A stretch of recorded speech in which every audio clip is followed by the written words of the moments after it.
So hello everyone. तो क्या हाल है आपके? बढ़िया एकदम। तो आज हम लेकर आए हैं लेक्चर नंबर 8, जिसमें हम आज बात करेंगे गैलीलियन ट्रांसफॉर्मेशन यानी गैलीलियन रूपांतरण के बारे में। तो क्या होता है ये गैलीलियन रूपांतरण, गैलीलियन ट्रांसफॉर्मेशन? चलो इसको समझते हैं। तो पहले जो वीडियोस हमने डिस्कस किए हैं उसमें हमने कोऑर्डिनेट ट्रांसफॉर्मेशन के बारे में पढ़ा। Coordinate transformation.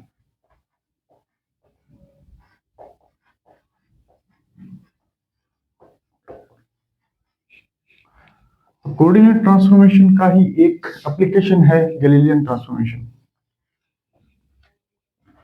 Galilean transformation.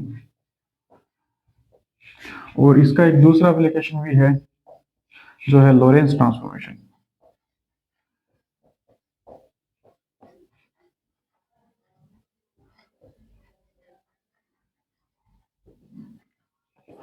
तो ये जो गैलीलियन ट्रांसफॉर्मेशन है ये कब अप्लाई होता है? गैलीलियन ट्रांसफॉर्मेशन जो जब स्पीड कम हो मतलब ये किसकी स्पीड होती है?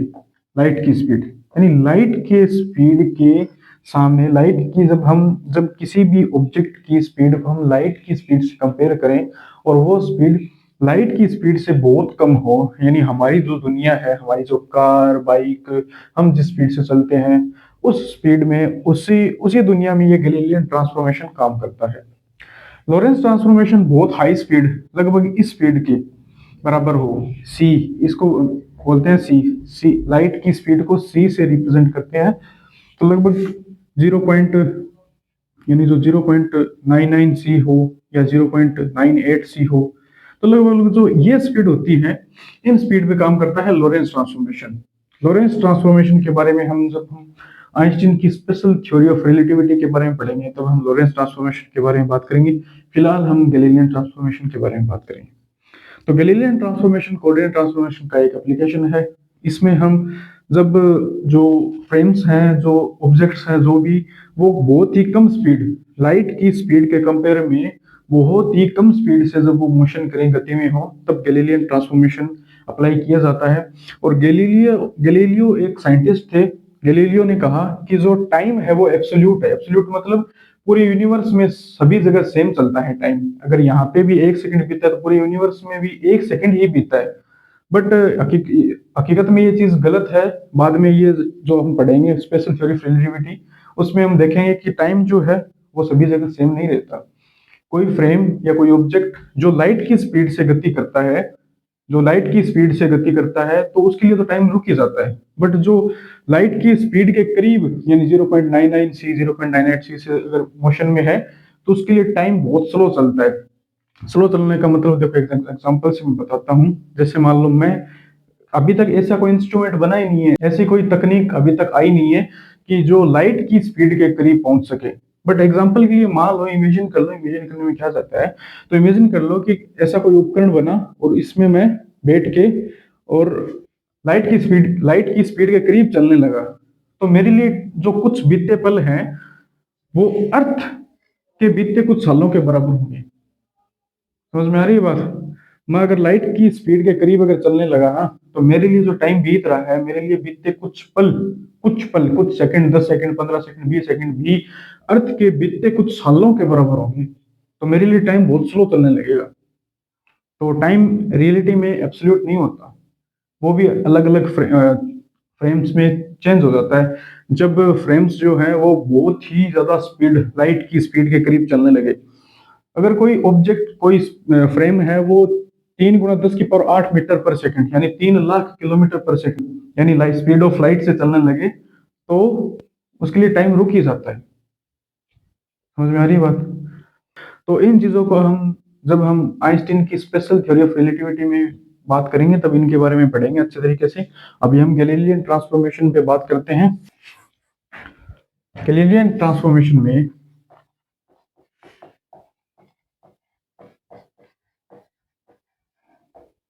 इसमें हम देखेंगे transformation of position,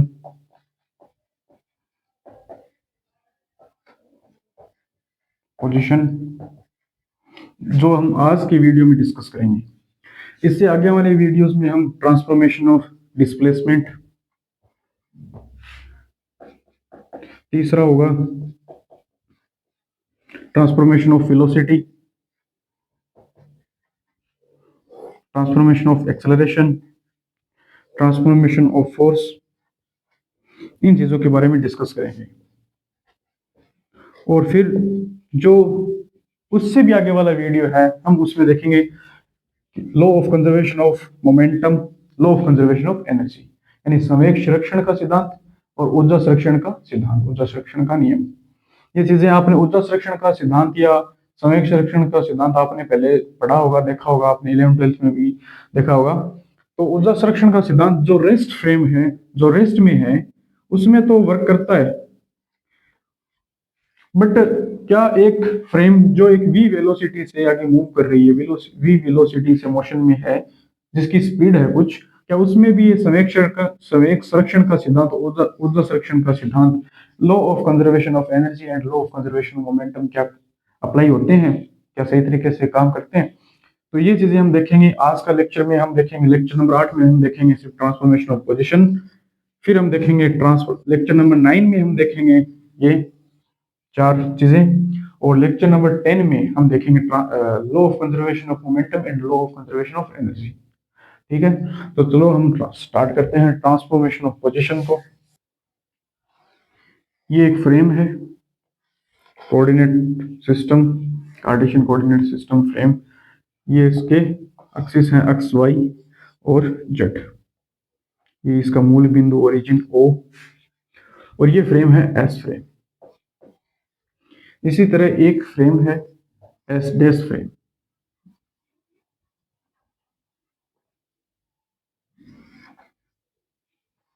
Y dash, X dash,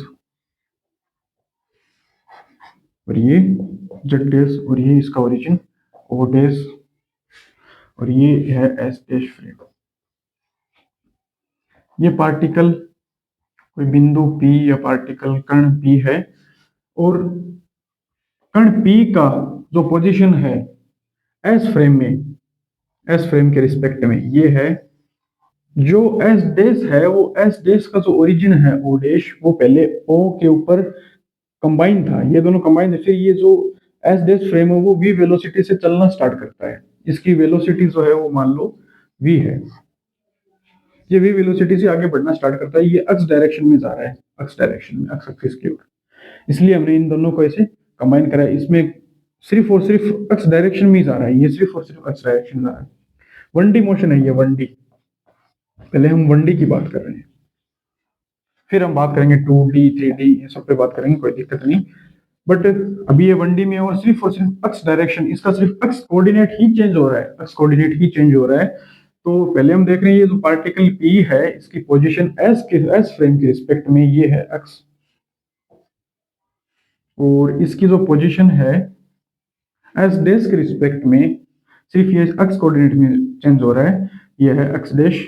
और एस डैश फ्रेम जो है वो v वेलोसिटी से आगे बढ़ रहा है, तो ये डिस्टेंस कितनी हो जाएगी? मान लो इसको यहां तक पहुंचने में t टाइम लगा, तो फिर ये जो डिस्टेंस है कितनी हो जाएगी? vt। ये फॉर्मूला तो आपको सबको आता होगा, दूरी यानी डिस्टेंस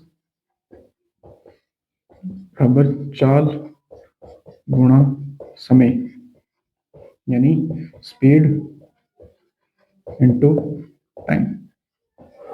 हमने क्या करा है? दूरी याद करनी है, speed v t time. Okay, तो अब देखो ये x डैश कितना होगा? x डैश कितना लिखूं x डैश को? ये x माइनस वी टी। अगर x डैश हमें फाइंड करना है तो x माइनस वी टी कर दोगे तो x डैश मिल जाएगा। y डैश कितना है? y डैश y तो है, y डैश में कोई चेंज है? y डायरेक्शन में कोई भी चेंज नहीं है, y कोऑर्डिनेट चेंज नहीं हो रहा। जितना y डैश, जितना मतलब p जो पार्टिकल है, p पार्टिकल का जो पोजीशन है y में, वो y डैश जितना है इतना ही ये y है, उतना ही z डैश बराबर z। और ये मैंने कहा ये t डैश बराबर t, ये तो गैलीलियन ट्रांसफॉर्मेशन में हमेशा वैलिड रहेगा। कहने का मतलब जितना एस डैश में जो टाइम चल रहा है, एस डैश के लिए जो टाइम चल रहा है वही टाइम एस के लिए चलेगा। जितना टाइम यहाँ एस डैश में बीत रहा है उतना ही टाइम एस में बीतेगा। यहाँ 2 सेकंड बीते तो यहाँ भी 2 सेकंड ही बीत रहे हैं, तो ये टाइम सेम है। इस टॉपिक पे अधिकतर जो यूट्यूब पे वीडियो बने हैं, आप अधिकतर जो यूट्यूब में वीडियो देखेंगे या कहीं भी देखोगे तो आपको बस इतना ही बताया जाता है। ये हो गया बस, ये आ गई हमारी Galilean equations, Galilean transformation equations, इतना बता के छोड़ दिया जाता है। बट ये तो सिर्फ 1D है, 1D में भी सिर्फ एक्स कोऑर्डिनेट में चेंज हो रहा है। हम इसमें वाई पे भी और जेड में भी बात करेंगे, फिर हम 2D और फिर 3D पे भी बात करेंगे। तो यहाँ मैं आपके लिए हर टॉपिक मक्खन बना दूंगा, बहुत ही ईजी बना दूंगा। यहाँ आपको सब कुछ मिलेगा, सब कुछ मैं समझाऊंगा, एक एक चीज आपको अच्छे तरीके से समझाई जाएगी। हर टॉपिक आपके लिए मक्खन बना दूंगा। हाँ, अलग किसी को अगर मक्खन नहीं पसंद है तो जो चीज उसको पसंद है वो बना दूंगा, ठीक है। किसी को पानी पूरी पसंद है तो पानी पूरी बना दूंगा। तो अब देखते हैं वाई डायरेक्शन में। ये एक फ्रेम,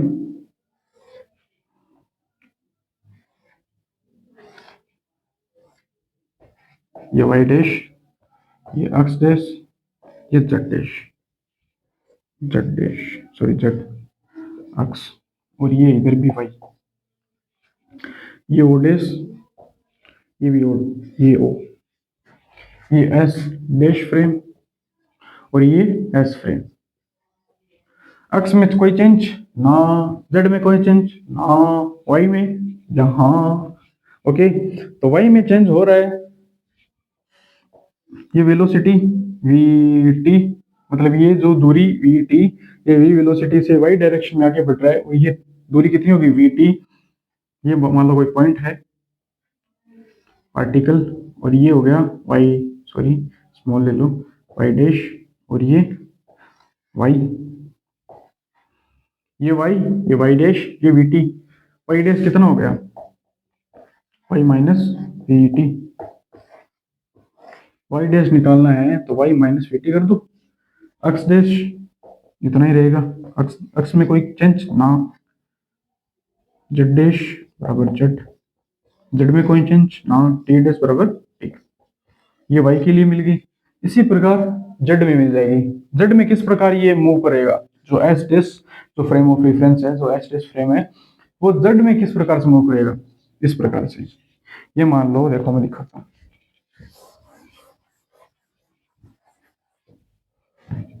ये फ्रेम होगी अपनी एस फ्रेम, एक्स, ये वाई, और ये जेड। एक्चुअली में जेड किस तरह है, इस तरह, इस तरह है ये जेड। जो फ्रेम होगी, मैं दिखाता हूँ, ये फ्रेम है, मान लो एस डैश फ्रेम है, अरे यार ये कौन सी फ्रेम है, एस डैश फ्रेम, और ये इसका Z axis, S, S frame का जेड एक्सिस, ये एस फ्रेम है, एस फ्रेम का जेड एक्सिस कौन सा है, ये, और ये हो गई अपनी कौन सी frame, S dash frame. S dash frame का ये है जेड डैश, ये जेड डैश, ये एक्स डैश, और ये वाई डैश, ये जेड डैश, ये इस तरह से मूव करेगी इसे। समझ में आई बात, इस तरह से।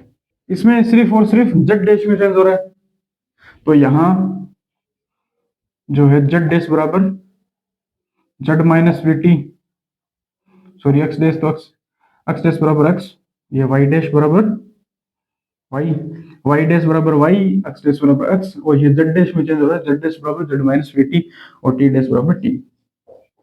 ये हो गई आपकी 1D की बात। अब हम 2D में देखते हैं, 2D, टू डायमेंशन, द्विविमीय, द्विविमीय, टू डायमेंशनल। तो यानी पहले हम लेते हैं एक्स वाई प्लेन में, जो पार्टिकल है वो एक्स वाई प्लेन में है। ये पहले फ्रेम बना ली हमने, कौन सी फ्रेम है, एक्स वाई जेड, ये फ्रेम है एस फ्रेम।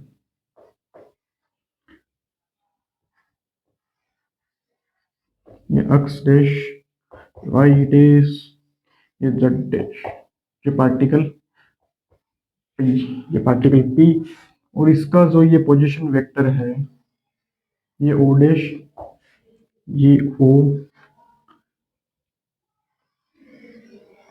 ये हो गया आर वेक्टर, ये हो गया आर डैश वेक्टर, और ये जेड बीच में थोड़ा इधर बना दो इसको थोड़ा, ठीक है। और ये मान लो capital R vector, R vector जो है ये हो गया V T, V vector T, done. तो जो ये जो आर वेक्टर है इसके कंपोनेंट्स करोगे तो ये होगा X I cap plus Y J cap, because हम एक्स वाई प्लेन कंसिडर कर रहे हैं, एक्स वाई प्लेन हम वाई जेड भी करेंगे और एक्स जेड प्लेन भी कंसिडर करेंगे। तो पहले हमने लिए है एक्स वाई प्लेन, तो R vector X I cap plus Y J cap, R dash कितना होगा, आर डैश वेक्टर कितना होगा, X dash I cap plus Y dash J cap, X dash I cap Y dash J cap. V के भी component होंगे, ये we velocity से आगे बढ़ रहा है, वी वेलोसिटी से मूव कर रहा है, तो वी वेक्टर बराबर X I cap V Y J cap. देखो आर डैश कितना होगा, देखो R vector, R vector R dash plus R, R vector R dash plus R, R dash कितना होगा, R vector minus R vector, R vector कितना है we T,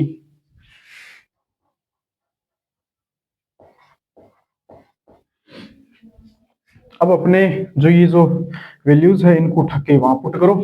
R dash, थोड़ा मैं स्पेस कम है तो मिटा रहा हूं, इनको मिटा देता हूं मैं, समझ लिया होगा आपने ये तो पहले आर डैश की वैल्यू पुट करो, कितना होगा X dash I cap Y dash J cap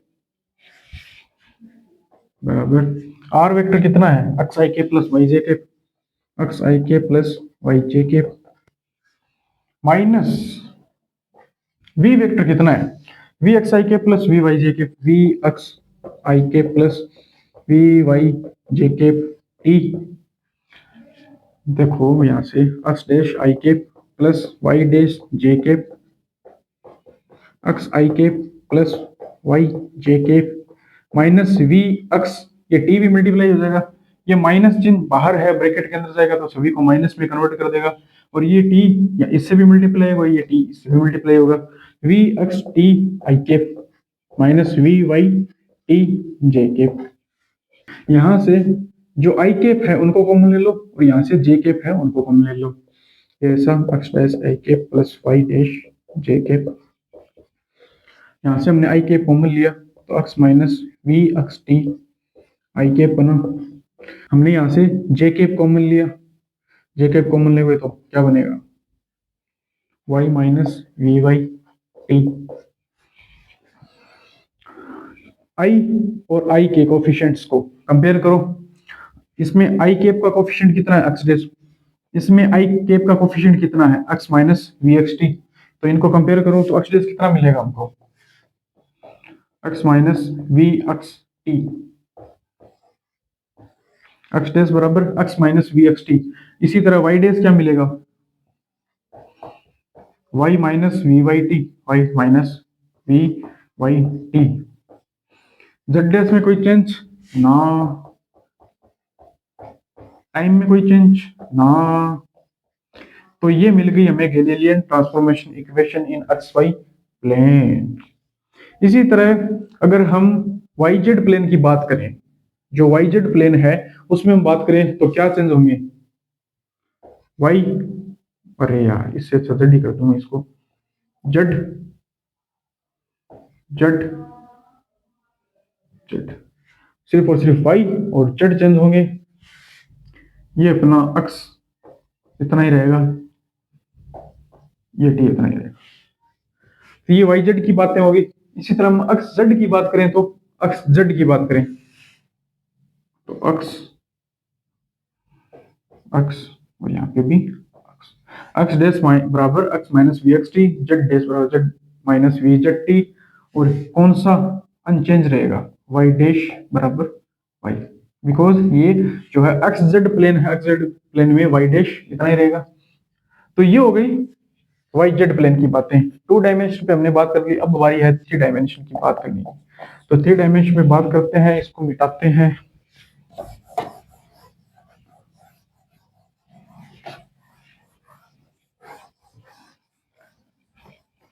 three dimension में क्या होगा,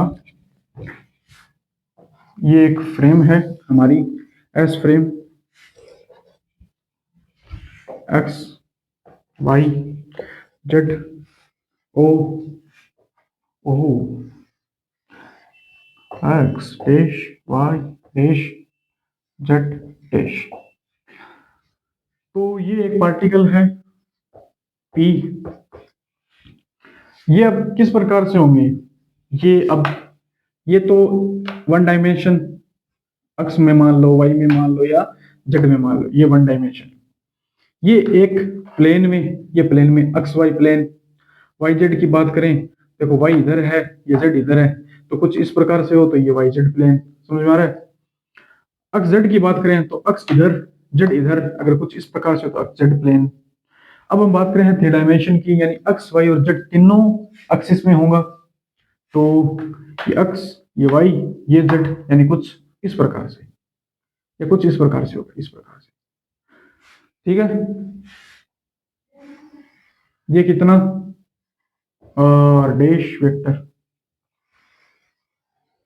ये कितना है R vector R dash vector, ये कितना sorry capital R vector, capital R vector कितना है V vector T. Triangle law of vector addition से आर वेक्टर बराबर R vector R dash vector, इनका योग R dash vector plus R vector. R dash कितना होगा, आर डैश बराबर R vector minus capital R vector. अब देखो R vector की जगह कितना लिख सकता हूँ, V vector T.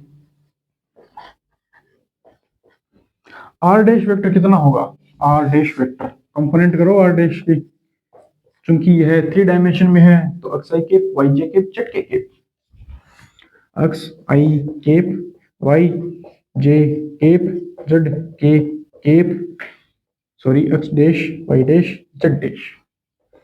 Are vector X I cap Y J cap Z K cap R R dash. V vector, V के भी तीन कंपोनेंट होंगे, V X I cap V Y J cap V Z K cap. तीनों मानो ठक्के यहाँ रख दो, ठक्के यहाँ रखने, रखो, बताओ इसको, कमी है स्पेस की थोड़ी।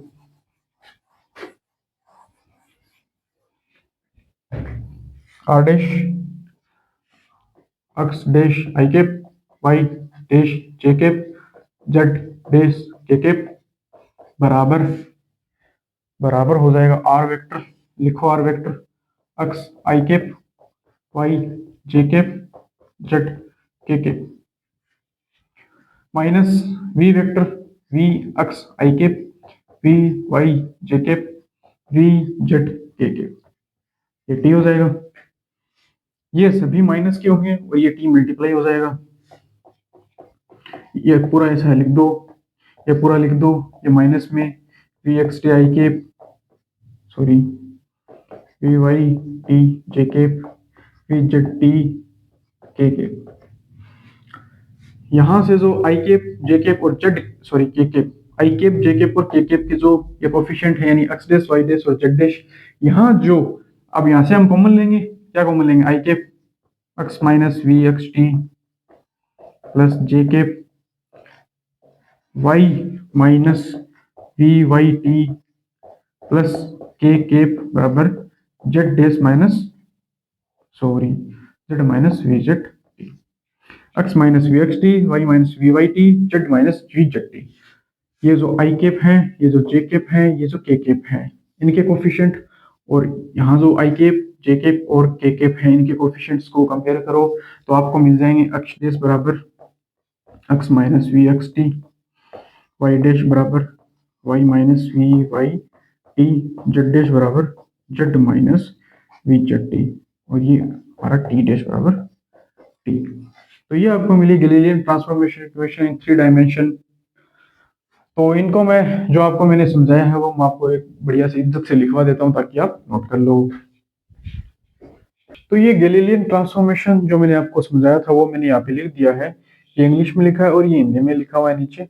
तो ये एक चीज मैंने आपको एक्सप्लेन नहीं की थी उस टाइम पे कि गैलीलियन रूपांतरण जो है वो केवल जड़त्वीय निर्देश तंत्रों में अप्लाई होता है, लागू होता है। यह नॉन इनर्शियल फ्रेम यानी अजड़त्वीय निर्देश तंत्रों में अप्लाई नहीं किया जाता, लागू ही नहीं होता। क्योंकि ये जो अजड़त्वीय निर्देश तंत्र है इनकी अलग ही कहानी है, इनकी अलग ही स्टोरी है। अजड़त्वीय निर्देश तंत्रों में जो है वो शोडो फोर्स आ जाते हैं, फिक्टिटियस फोर्स आ जाते हैं। एफ बराबर एम में जो न्यूटन का दूसरा लॉ है वो अपनी रियल फॉर्म में एग्जिस्ट नहीं करता, उसके लिए हमें फिक्टिटियस फोर्स या कह सकते हैं शोडो फोर्सेस एड या सब्ट्रैक्ट करनी पड़ती है, उस हिसाब से हम देखते हैं। तो जो गैलीलियन रूपांतरण कह लो या लॉरेंस ट्रांसफॉर्मेशन भी, ये दोनों क्या है, जड़त्वीय निर्देश तंत्रों इनर्शियल फ्रेम्स में ही अप्लाई किए जाते हैं। नॉन इनर्शियल फ्रेम्स के लिए ये नहीं होते, क्योंकि नॉन इनर्शियल फ्रेम एक अलग ही चीज है, एक अलग ही टॉपिक है, इसकी स्टोरी अलग है, इसमें शोडो फोर्सेस आ जाते हैं। तो ठीक है, ये नोट कर लो तुम, आगे का पार्ट हम देखते हैं अभी। ये पहला पार्ट है ट्रांसफॉर्मेशन ऑफ पोजीशन, स्थिति का रूपांतरण इन वन डायमेंशन में।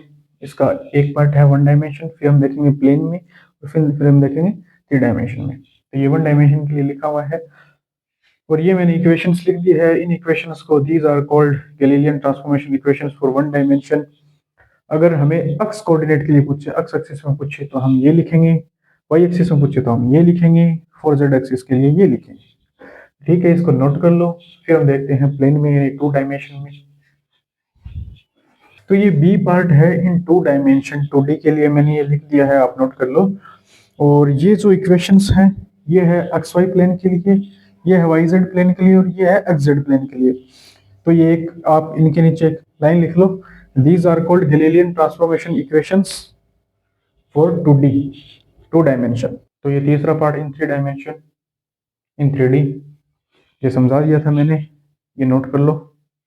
ठीक है, बस ये लेक्चर यहीं तक था, इस लेक्चर को करते हैं फिनिश। पढ़ाई करते रहो, खुश रहो, मस्त रहो।